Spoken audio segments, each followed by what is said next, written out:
ready?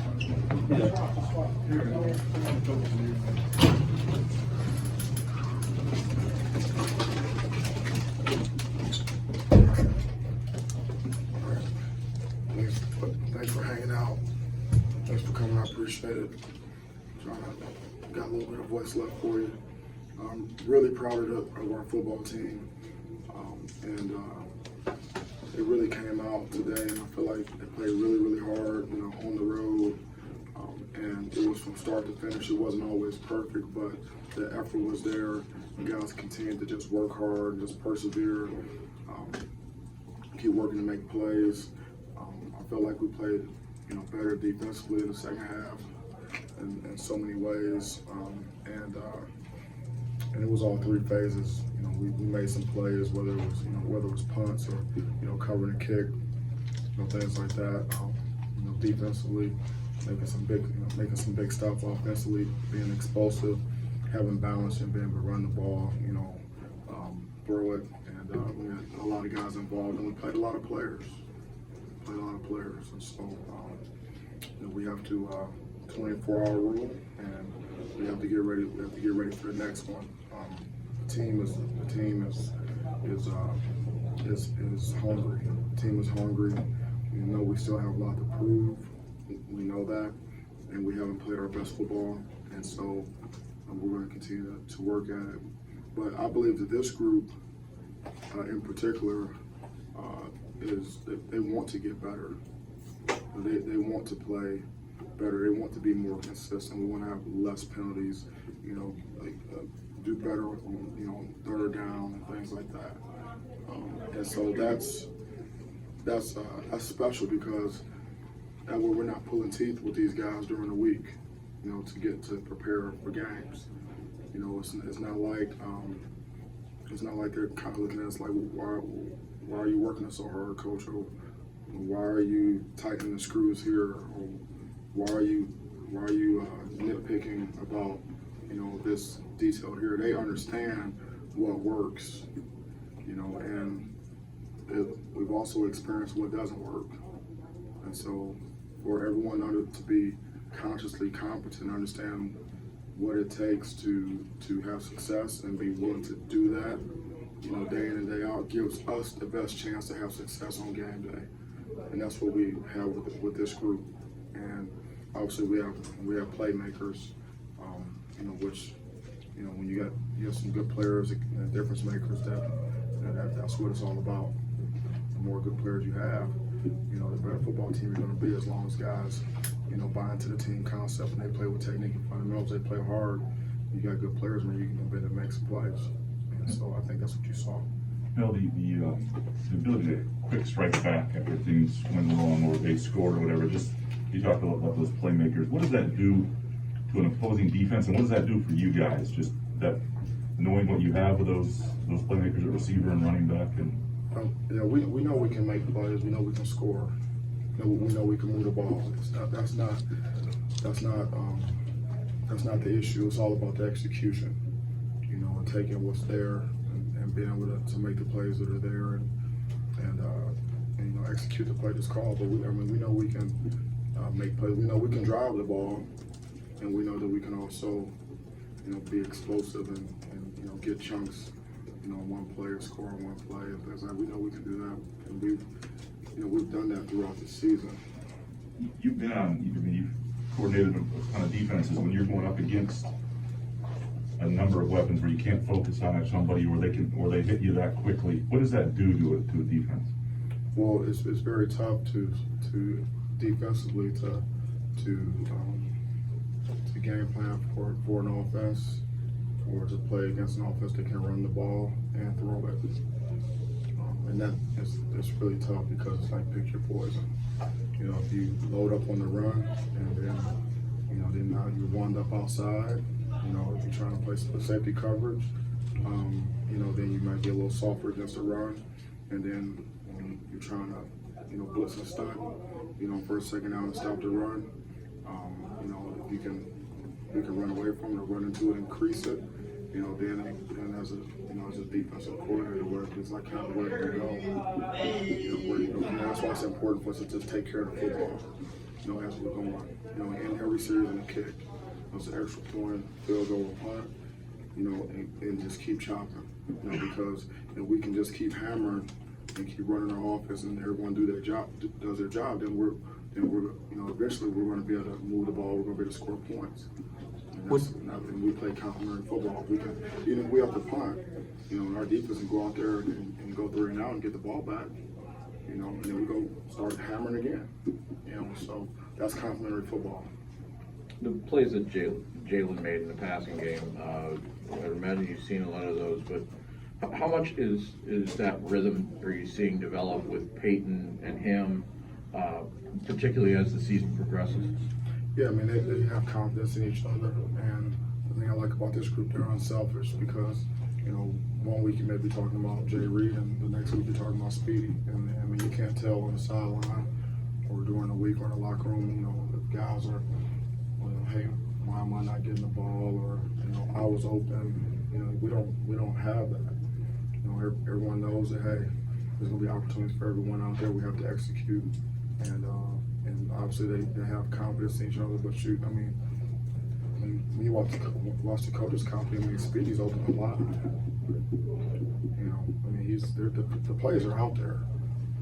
We just have to make them on a consistent basis. And we're getting closer in a lot of areas to be able to do some things. I know Jay. I know you let the coordinators coordinate. Jay's obviously had some success with the flea flicker this year. Is that a play even at this point you're surprised kind of still keeps working, that teams haven't picked up on that one yet? Well, it's a play. It's like running inside zone or outside zone or running counter or throwing a hitch or whatever. It's just another play, and if they don't cover it, then it's going to be open. We had other explosive plays on other types of plays. It's an execution thing, and so and we are able to take advantage of some things that we see, on tape or throughout the game, and if it's there, it's there. If you were a defensive coordinator and the opposing team handed the ball off to Kenneth Walker and it wanted to be in a flea flicker, how do you even begin to play that with what you guys have going right now? Well, defensively, you got primary run support guys and secondary run support guys. So, when you go to hand the ball off, you have the guys that are primary run support guys. They play the run, and the guys that are play, pass first. They stay on their guys unless their guy cracks a safety or something like that. And that's how you play it. You put a lot of pressure on people by running the ball, and our receivers. They block. They block in the run game. They block hard. They sustain. So, it's complementary football, like offensively. Run plays and the play actions off of them is really what that is. Can you speak to that as far as the first possession? You guys, I think, handed it, or gave it to kind of 7 out of the 9 plays, and that seemed to, even though you guys didn't get any points out of it, it seemed to set up that play action 63-yard strike to nail on the second possession. Yeah, we want to be able to run the ball. We know we need to set the tone, come out and run the ball, establish a run game. And again, even if you hand the ball, if you don't pop it for 50, you're still hammering it up in there and fight for what you can get. And you don't want to get into a situation where you're one-dimensional offensively. Where you're in a situation where you can't run it or you can't attempt to run it. We need to maintain some type of balance. Offensively. Run pass. And how we distribute the ball, things like that. And so, Jay and Cap and those guys are doing a really nice job. We understand how we want to play football with the group of guys that we have. You mentioned in the past that this is a fun team to cover. What is it about this group that makes it fun? Well, it's they have a lot of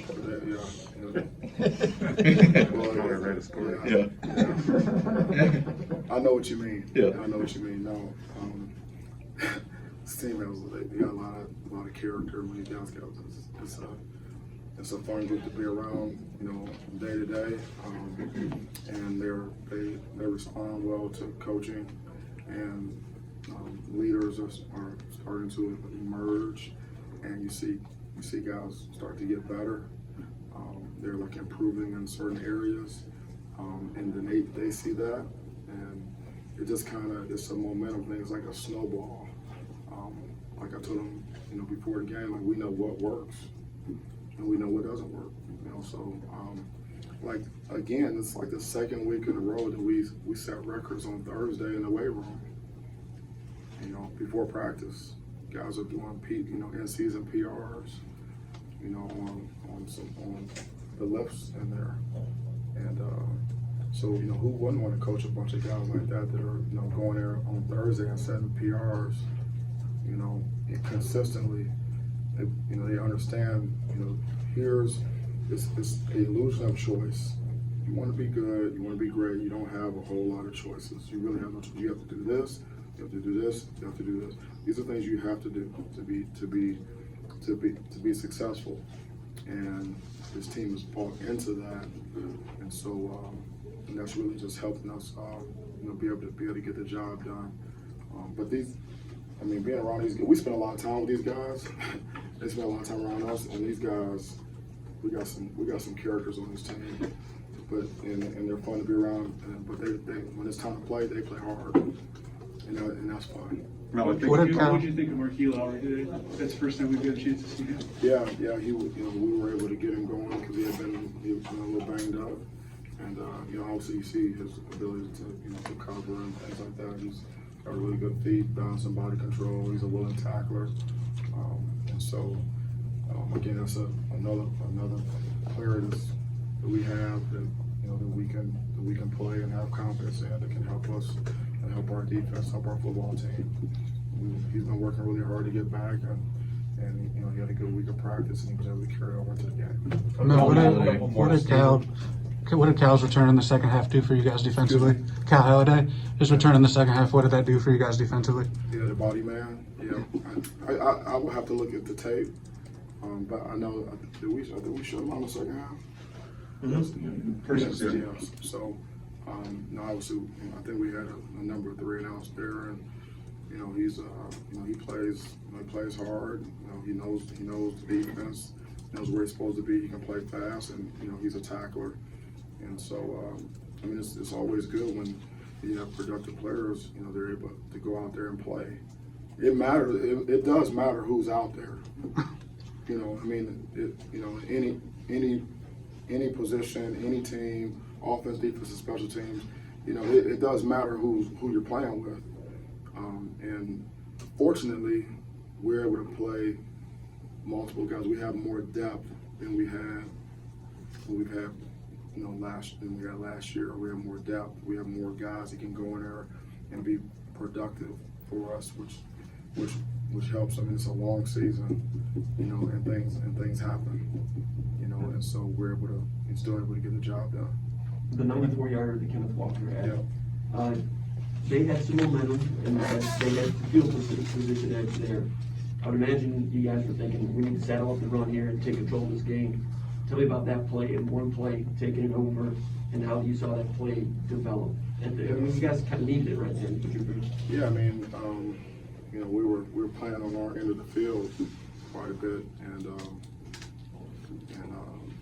Bryce was doing a good job, when we had to punt to get it out of there. But you'd be surprised, how many plays we've had this season. Even today, before that, or last week, where we're saying if we just get one block, or if we just hit it this way, touchdown. And so it's not like there's no one surprised with that type of play. There's no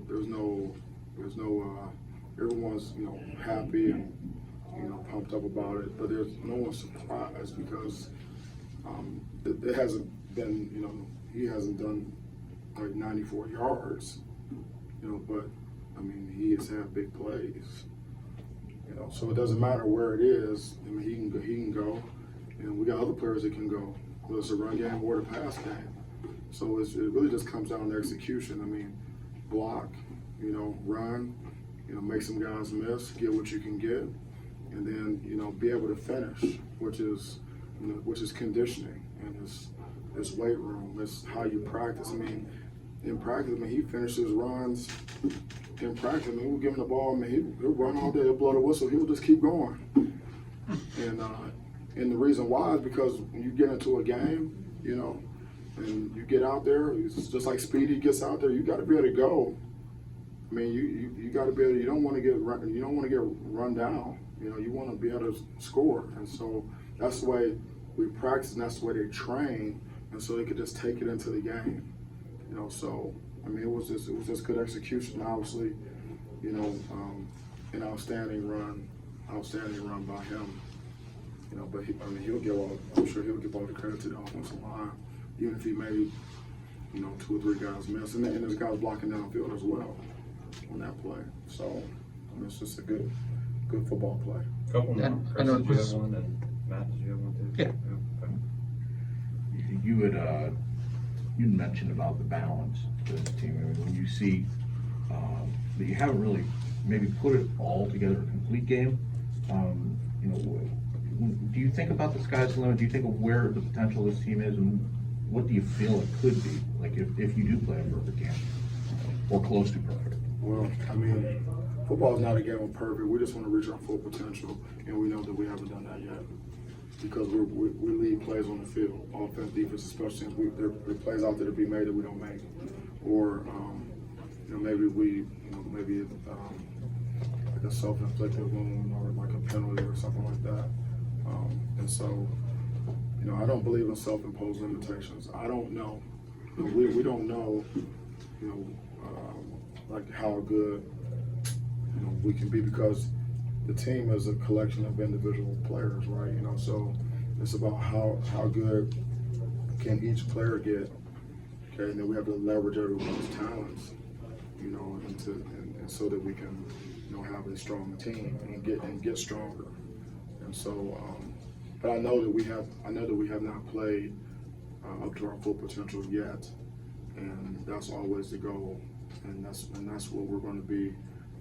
I mean, I guarantee you, when I get on this bus, go to the airport, Cap's going to be back there grading the film, and he's going to be yelling and screaming on the bus, on the plane, this and that.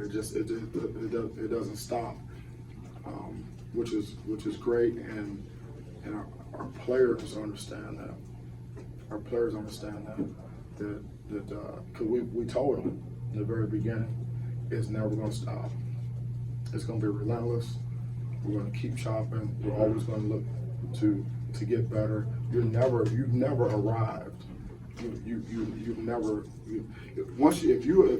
feel like you've arrived and you're as good as you can get, then why keep playing? You might as well just stop playing.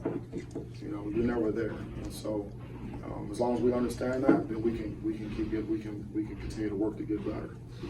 So, I mean, 6-0. I know you talk about, like you just said, never being satisfied with what you got or where you're at. But does it help almost when you got a game where you come on the road, you get a big win, but you can say, hey, look at these penalties, look at this and that, and to kind of refocus guys between now and first practice next week.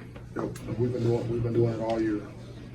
The guys come in, they come in on Monday, and we put up the goal sheets and all that. We talk about what we did well, what we didn't do well, what we need to improve, and then we go to work on it. And I mean that's every single week. That's after every single practice in fall camp. After every single practice in spring ball. I mean that's just the way we go about our business, and I don't know any other way to do it. I mean, because if you're not always working to get better and trying to improve individually or as a team, then you're fooling yourself. You're kidding yourself. Because I mean, this is a very competitive league, and every week you have to be at your best. And the teams that are usually the better teams are the teams that have good talent, and good coaching, but they're teams that get better. They get better throughout the year, and so we know that we have our best footballs ahead of us. We also know that what's most important is what we do next, and all of our opponents are going to be tough, and Indiana's gonna be a tough game, and you know, we gotta go on the road. So we gotta tighten some things up. Yeah, one more, Stephen. No, I'm curious about the first possession with the field goal. Was that a fire drill situation or a called fake? And Yeah. if it was a fake, just what was the thinking in terms of using it there, and what was the breakdown as far as you could see? They actually did a really good job, you know, defensively on that play. We thought that we had what we wanted, the look that we wanted, but we weren't able to get one of our players out and into the route. So we ended up, you know, getting shut down on that play. So, you know, it was really good, you know, really good. So he was intended to throw it, that was, or the play was not? I don't want to Sure. go into the details of the play, but they did a really good job defending what we were attempting to do, and so you know, that was a win for them, a loss for us. That's it for coach. Appreciate it. Thank you. Thanks, Mel. Okay, thank you guys. Thanks, Matt. Appreciate it. Safe travel.